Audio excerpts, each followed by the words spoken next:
God bless you all. परमेश्वर आपको आशीष दे। मैं आशा करता हूँ इस सुबह के सत्संग में आनंदित होकर परमेश्वर आपको आशीष दे। आइए जो परमेश्वर ने वचन दिया, उस वचन की तरफ चलेंगे। इस वचन के द्वारा, इस प्रार्थना के द्वारा परमेश्वर आपके जीवन से हर एक दुख को, हर जो क्लेश आपके जीवन में परमेश्वर उससे निकालेगा। हमें हर दिन परमेश्वर में विश्वास के द्वारा परमेश्वर में चलना है। आप खोलेंगे यूहन्ना 2:1, वहाँ पे लिखा कि फिर तीसरे दिन गलील के काना में किसी का विवाह था और यीशु की माता भी वहाँ थी। यीशु और उसके चेले भी उस विवाह में निमंत्रित थे। जब दाखरस घट गया तो यीशु की माता ने उससे कहा, उनके पास दाखरस नहीं रहा। यीशु ने उससे कहा, हे महिला, मुझे तुझसे क्या। मेरे प्रियो, हम देखते हैं कि प्रभु यीशु मसीह जब शादी में गया था, वहाँ पे जब जो शादी का फंक्शन था, वहाँ पे प्रभु यीशु मसीह था, तो वहाँ पे ऐसा हुआ कि जो दाखरस था, जो शरबत था, वहाँ पे घट गया। और हम जब देखते हैं कि जब सब घट गया, सब लोग परेशान थे। अब किसी को समझ नहीं आ रहा है कि हम क्या करें। वहाँ पे सब लोग खाने के लिए बैठे हैं। वहाँ पे क्या हुआ, जो शरबत था वो घट गया। तब माता मरियम को याद आया कि मुझे किसके पास जाना पड़ेगा, यीशु के पास। क्योंकि आज देखते हैं कि जब वहाँ पे दाखरस घटा तो उसके दिमाग में, उस माता मरियम के दिमाग में आया कि मैं किसके पास जाऊँ, यीशु के पास जाऊँ। उसे पता था कि अगर मैं यीशु के पास जाऊँगा तो जो घड़ा खाली है उसे क्या कर देगा, वो भर देगा। उन आशीषों से, उस एनॉइंटिंग से, उस सामर्थ से क्या करेगा, उसे भर देगा। हम देखते हैं कि जब यीशु की माता मरियम उसके पास जाते हैं, यीशु मसीह के पास, तो कहती है कि यीशु, क्या तू नहीं देखता है कि दाखरस घट चुका है? तो प्रभु यीशु मसीह ने कहा, हे मरियम, तुझे इससे क्या। कहता कि तुझे इससे क्या, मैं क्या कर सकता हूँ। पर आप देखते हैं कि जब प्रभु यीशु मसीह के पास हो गई, परमेश्वर क्या आज यही क्या करता है कि हम अब अपने जीवन से हर जगह से हार जाते हैं। हर जगह से, हर अपना कोशिशों पर हम क्या करते हैं, हर जगह अपना दिमाग लगाते हैं, अपने शरीर के अनुसार जो कार्य हमें करना चाहिए, अपनी बीमारियों में, बंधनों में क्या करते हैं, हम हर जगह दौड़ते हैं। पर जब हम हर जगह से हार जाते हैं तब हमें किसकी याद आती है, यीशु का याद आता है। तब हमें किसका ख्याल आता है, यीशु का ख्याल आता है। उसी प्रकार हम देखते हैं कि सब लोग एंजॉय कर रहे थे, सब लोग मजाक कर रहे थे, नाच रहे थे, कूद रहे थे। किसी को यीशु मसीह का ख्याल नहीं था। सब लोग अपने मस्ती में क्या थे, उस समय नाच कूद रहे थे। पर एक समय आया, वहाँ पे दाखरस घट गया, वो शरबत घट गया। तब सबको किसका याद आया, वहाँ पे इज्जत की बात थी। वहाँ पे एक फंक्शन में किसी के, आप देखेंगे शादी में कोई चीज़ घट जाता है, कोई वस्तु या कोई सब्जी या कोई ऐसा भोजन जो चीज़ घट जाता है तो कितना इंसल्ट फील होता होगा। तो उसी प्रकार उस समय वहाँ पे एक ऐसा हालात आ गया, ऐसा समय आ गया, वहाँ पे दाखरस घट गया। अब किसी को समझ में नहीं आ रहा कि हम क्या करें। पर यीशु मसीह की माँ जानती थी कि अगर मैं यीशु के पास जाऊंगी, उससे मैं कहूंगी, तो उसके पास जो सामर्थ है, जो पावर है परमेश्वर का उसके अंदर, वो उस खाली घड़े को भरने की सामर्थ रखता है। हम देखते हैं कि जब यीशु मसीह की माँ यीशु मसीह के पास गई, उससे बोली, और परमेश्वर ने क्या किया, उसने कहा कि मैं तुझे इससे क्या। पर परमेश्वर मसीह ने क्या किया, उस जो मटका खाली था उसको अपने आशीषों से, अपनी बरकतों से क्या किया, उसको भरा। आज हो सकता है आपके जीवन में, आपके परिवार में आप हर जगह से हार चुके होंगे, आप हर जगह से हार चुके थे, पर आप किसके पास आए, यीशु के पास आए। आज ऐसे बहुत से लोग हैं, आप किसी को कितना भी बताओगे कब तक नहीं आता, जब तक वो हर जगह से हार नहीं जाता। हम देखते हैं कि प्रभु यीशु मसीह के पास वो कब गए, जब उसके पास वो चीज़ नहीं था, वो कमी उसके अंदर थी, वो दाखरस क्या हो चुका था, घट चुका था। पर हम जब देखते हैं यीशु मसीह के पास जब वो गई, तो परमेश्वर ने क्या किया, उसको भर दिया। आप जब प्रभु यीशु मसीह के पास जाएं तो अपने दिल को, अपने मन को क्या करें, खाली करके जाएं। क्योंकि हमारा खुदा, हमारा परमेश्वर ऐसी सामर्थ रखता है जो नहीं है, जो हर खाली स्थान है, परमेश्वर उसे भरने की सामर्थ रखता है। आज हो सकता है आप हर जगह से प्यासे हो चुके हो, आप अपने जीवन में प्यासे हो कि हमारे जीवन में वो सामर्थ्य नहीं है, वो पावर नहीं है, वो हमारे अंदर परमेश्वर की जो सामर्थ्य नहीं है। आप हर जगह से प्यासे हो चुके होंगे, आपको लगता हो कि अब तो मेरा कुछ नहीं हो सकता। पर प्रभु यीशु मसीह कहता है, तुम मेरे पास आओ। प्रभु यीशु मसीह ने कहा, जो कोई मेरे पास आएगा वो प्यासा नहीं रहेगा, जो कोई मेरे पास आएगा मैं उसे क्या दूंगा, जीवन का जल दूंगा। आज भी प्रभु यीशु मसीह आपको बुला रहे हैं, आप अपने मन को, अपने हृदय को परमेश्वर के पास पवित्र करके आएँ। अपने मन को, जो आपके अंदर गंदगी, उसे निकाल के परमेश्वर के साथ रोते हुए, परमेश्वर के पास रोते हुए, गिड़गिड़ाते हुए। आज हो सकता है आप बीमारियों से, आप समस्याओं से हर जगह से हार चुके हो, पर प्रभु यीशु मसीह कहते हैं, मेरे पास आओ, मैं तुम्हें जीवन का क्या दूंगा, जल दूंगा। जीवन की रोटी मैं हूँ, जीवन का जल मेरे पास है। जो कोई मेरे पास आएगा वो फिर कभी प्यासा नहीं होगा। तो क्या परमेश्वर उस जो सांसारिक हम में प्यास लगती, क्या उस पानी के बारे में परमेश्वर बात कर रहा है? नहीं, वो अनंत जीवन के बारे में बात कर रहा है कि हम अपने दुखों से, अपने क्लेश से हर जगह हर प्यासे हों, हम तृप्त नहीं हो सकते, पर यीशु मसीह कहता है वो जीवन का जल मैं तुझे दूंगा, जिससे तू फिर कभी प्यासा नहीं होगा, जिससे फिर कभी तेरे जीवन में बीमारियां नहीं रहेगी, दुख नहीं रहेगा, तकलीफें नहीं रहेंगी। परमेश्वर उस लाइफ के बारे में बात करे कि फिर तुझे क्या कभी प्यासा नहीं रहेगी, फिर तो कभी तेरे जीवन में कोई दुख कोई क्लेश नहीं रहेगा। हमें मेरे प्रिय हमें परमेश्वर के वचन में हर दिन बने रहना है। परमेश्वर कहता है मेरे पास आओ। आप अपने अंदर आपकी प्रक्रिया को जो बुराइयों की तरफ लेके चलता है, आपको अपने क्या करें उस बुराई के जो प्रक्रिया है, बुराई की जो योजना आपके दिमाग में कल्पनाएं होती हैं उसे क्या करें मारें, और प्रभु यीशु मसीह का वचन क्या करें अपने अंदर जलाए रखें। हम जब देखते हैं कि 10 कुंवारियाँ थी मसाले लेकर, प्रभु यीशु मसीह का आने का जब दिन निकट था तो लोग क्या कि मसाले लेकर चल दी। 5 मूर्ख थी और 5 समझदार थी। तो वहाँ पे क्या होगा, मसाल जो 5 जो थी कुप्पी में अपने तेल क्या कर रखी थी, ज़्यादा लेके रखी थी, और जो 5 स्त्रियाँ जो थी वो क्या थी, उनके पास मसाले तो ली पर उसने तेल क्या की कम ली थी। तो हम जब देखते हैं कि जब दूल्हा आया, हल्ला मचा, नगर में हल्ला मचा, शोर मच गया कि दूल्हा आ गया, तो वहाँ पे क्या हुआ कि जब दूल्हा का आने का समय हुआ, जो 5 समझदार स्त्रियाँ थी उनके पास एक्स्ट्रा तेल था।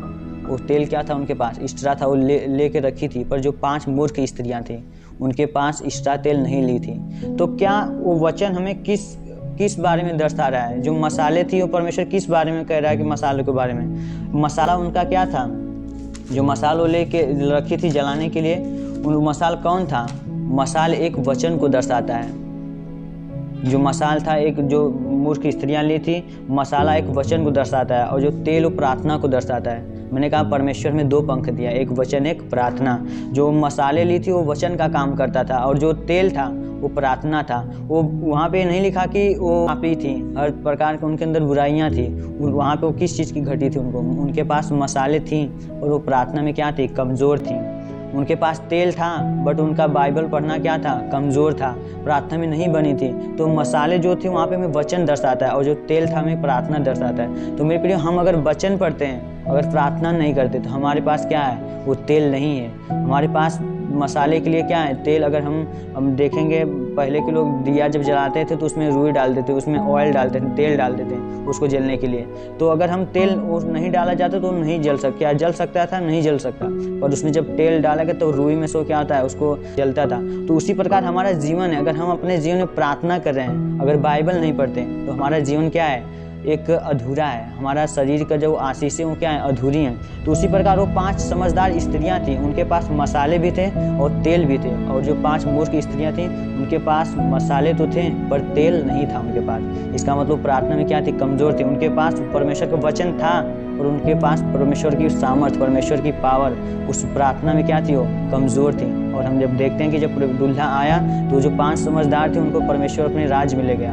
उन 5 को, वो 5 जब आए, परमेश्वर का मैं तुम्हें नहीं जानता। क्यों नहीं जानता, कि परमेश्वर उनके अंदर जो परमेश्वर की सामर्थ्य, जो परमेश्वर की प्रार्थना थी वो क्या थी, उनके अंदर कमज़ोर थी। विश्वास में क्या थी, वो मजबूत नहीं थी। तो मेरे प्रिय हमें परमेश्वर में क्या करना है, हर दिन अपने आप को परमेश्वर में बनाए रखना है। हर दिन प्रार्थना और बाइबल में बने रहें। आप ये मत सोचिए कि हमारे पास कुछ नहीं है तो हम सब जगह से हार चुके, अब हम मर जाएंगे, वो हमारा कोई नहीं है। और परमेश्वर कहता है मैं तुम्हें कभी अनाथ नहीं छोड़ूंगा। न तुम्हें एक माँ अपने बच्चों को छोड़ सकती है, पर मैं तुझे कभी नहीं छोड़ूंगा, न कभी त्यागूंगा। परमेश्वर हर दिन आपके संग चलने वाला खुदा परमेश्वर हर दिन आपके साथ रहता है। आप अपनी हिम्मत को ना विश्वास में बने रहें। हम जब देखते हैं कि जब दाखरस घटा तब माता मरियम किसके पास गई, यीशु के पास। आज आपको पता है कि अनंत जीवन यीशु के पास है। आप अपने अंदर महसूस कीजिए, आप हो सकता है आप पाप में गिर चुके हो, पर आप एक बार फिर से उस दिए में उस कुप्पे में मसाले को जलाएं, उस प्रार्थना में एक बार फिर से उठे। शैतान तो यही चाहता है कि आपको गिरा दे, आप न उठ पाएँ, पर आप उस एक बार और कोशिश करें, क्योंकि परमेश्वर कहता है कि जब तुम मेरे तरफ 1 कदम बढ़ाते तो मैं तुम्हारी तरफ 2 कदम बढ़ाता हूँ। आप परमेश्वर के प्रति जोश को दिखाएंगे, परमेश्वर आपके प्रति उस आशीषों को, उन बरकतों को आपके जीवन को खोल देगा। उन आशीष को जो बरकत शैतान रोक के रखा है आपके जीवन में, परमेश्वर उन आशीषों को, उन बरकतों को आपके जीवन में भरपूर करेगा।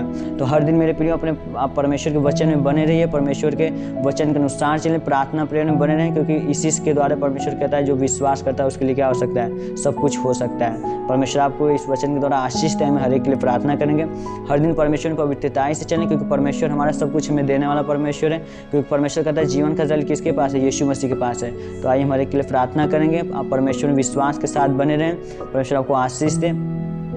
हे स्वर्ग और पृथ्वी प्रभु, हम तेरे नाम से प्रार्थना करते खुदा बाप, तेरी महिमा, तेरी आशीष, तेरी सामर्थ पिता परमेश्वर इनके जीवन में पिता बनी रहे। खुदा परमेश्वर जितने लोग पिता परमेश्वर तेरी प्रार्थनाओं में बाइबल में पिता परमेश्वर कमजोर हों, तो इस प्रार्थना के द्वारा इनके जीवन में पिता परमेश्वर इनके शरीर में बदलाव आने पाए परमेश्वर, ताकि इनके जीवन से हर एक दुख, हर एक क्लेश पिता निकलने पाए प्रभु। इन्हें लगता अब तो मेरा सब कुछ खत्म हो गया, मेरा कोई सहारा नहीं खुदा परमेश्वर, पर तू आप कहते पे आपके वचन में लिखा पिता, मैं तुझे कभी न छोड़ूंगा न कभी त्यागूंगा। उनके हाथ को पिता परमेश्वर पकड़ के उस भंवर में से खींच खुदा परमेश्वर। पतरस जब पतरस नाव पे चल रहा था, उसका विश्वास डगमगा गया और वो पानी में डूबने लगा खुदा। उसने तुझे पुकारा, यीशु मसीह मुझे बता, और अपने उसका हाथ बढ़ा के उसको उस जाल से, उस शैतान के जाल से पिता आपने उसको निकाला प्रभु। उसी प्रकार पिता इनको लगता हो कि मेरा सब कुछ खत्म हो गया प्रभु, अपने हाथ को बढ़ा के इनके हाथ को थाम खुदा परमेश्वर, ताकि इनके जीवन में लगता हो कि मैं सब कुछ हमारा चला गया। पर हे खुदा परमेश्वर, तू कहता है कि जब मनुष्य का बल निर्बल होता है तो परमेश्वर का बल कार्य करता है परमेश्वर। तेरा बल इनके जीवन में कार्य करे खुदा परमेश्वर, न तो बल से न शक्ति, पर यहोवा के आत्मा के द्वारा होने पाए परमेश्वर। वो सर में दर्द, घुटने में दर्द, कमर दर्द, गले में गिल्टियाँ, सांस फूलने की बीमारी, थायराइड की बीमारी, हर एक बीमारी, हर एक बंधन इनके जीवन से, इनके परिवार से निकलने पाए खुदा परमेश्वर, ताकि तेरी महिमा, तेरी आशीष में बने रहे प्रभु। वो हाथ नहीं उठने लगे, पैर नहीं चलता चलने लगे पिता परमेश्वर। शुगर, HIV, पीलिया, बवासीर, कैंसर पिता, हर एक को गांठियों को रोग पिता परमेश्वर, रसौलियाँ बाहर आने पाए यीशु के नाम से। होली गोस्ट फायर, तेरी अनॉइंटिंग, तेरी सामर्थ पिता परमेश्वर के जीवन में बनी रहे खुदा परमेश्वर। दिन भर जहाँ भी कहीं जाए सुरक्षित रहे खुदा परमेश्वर, ताकि तेरे वचन के अनुसार चलने पाए प्रभु। और पिता परमेश्वर जिनके प्रार्थना बल तेरे प्रति कमजोर है प्रभु, तो इनके मन को पिता परमेश्वर चेंज कर प्रभु, ताकि तेरे प्रति अपने प्रेम को दिखा सके प्रभु। तेरा प्रेम इनके अंदर झलकने पाए खुदा परमेश्वर। इस प्रेम इसमें नहीं कि हमने आपसे प्रेम किया परमेश्वर, प्रेम इसने कि आपने हमसे ऐसा प्रेम किया पिता परमेश्वर। आपने हमें जीवन देने के लिए प्रभु, वो आशीष देने के लिए आपने स्वर्ग का सुख छोड़ा पिता, ताकि हम उस आशीषों का आनंद ले सके प्रभु। वो आशीष, वो बरकत इनके जीवन में पिता परमेश्वर सुबह के शस्त्र में पिता परमेश्वर होने पे प्रभु। जितने लोग विश्वास के साथ इस प्रार्थना को ग्रहण कर रहे हैं पिता परमेश्वर, जितने लोग इस वीडियो को देख रहे हैं प्रभु, उनके जीवन को पिता बदल के रख दे खुदा परमेश्वर, क्योंकि जहाँ यहोवा की आत्मा में हर एक आशीष की भरपूरी पिता परमेश्वर। जिस भी काम में हाथ डाले उसमें सफल होने पाए पिता परमेश्वर। जो जिस भी नौकरी और धंधे बिजनेस के लिए फॉर्म अप्लाई करे प्रभु, उसमें सफल होने पाए खुदा परमेश्वर। हम तेरे नाम से प्रार्थना करते खुदा परमेश्वर। इनकी आशा पिता परमेश्वर जो टूट चुकी हो पिता, तो तेरी एक दिया पिता परमेश्वर, तेरी वो वचन का दीपक इनके हृदय में जलने पाए प्रभु। तेरा वचन इनके हृदय में जगह बनाने पाए पिता परमेश्वर, ताकि जहाँ दिन भर जहाँ भी कहीं जाएं सुरक्षित रहें प्रभु। जिस भी मार्ग से जाएं परमेश्वर, इनकी रक्षा कर प्रभु। तेरी महिमा, तेरी सामर्थ्य इनके जीवन में बनी रहे प्रभु। आपने जो सुंदर समय दिया पिता परमेश्वर, अब तक उन्हें जीवित रखा, इन्हें दिन भर संभाल कर रखना प्रभु। जहाँ कहीं भी जाए तेरी आत्मा इनके संग संग चले प्रभु। हर बार इनकी रक्षा कर प्रभु। यीशु मसीह नासरी के नाम से मांगता और एक लिए धन्यवाद, आमीन।